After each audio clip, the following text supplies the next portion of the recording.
কিন্তু মায়ের একটা কথাতে বলো না কোনো কষ্ট পেল। কোন কথা গো মায়েরা?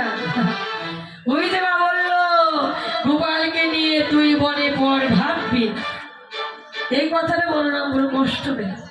ও মা, জীবনে কোনোদিন তোমার গোপালকে পর ভাবিব না আর কোনোদিন ভাবিব না, কিন্তু শোনো মা, তোমার গোপালকে তুমি বলে দাও তোমার গোপাল যেন আমাদের পর ভাবে না।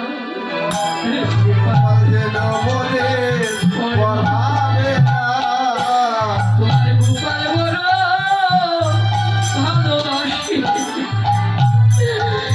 তোমার গোপাল যেন পর ভাবে না।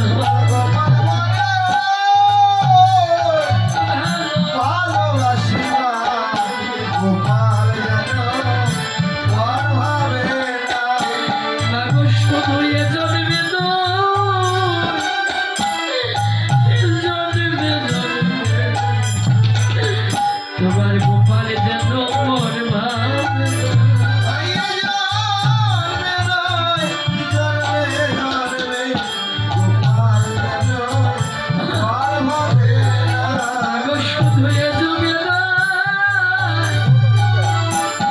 যুগে যুগে তোমার গোপাল বড় ভালোবাসি।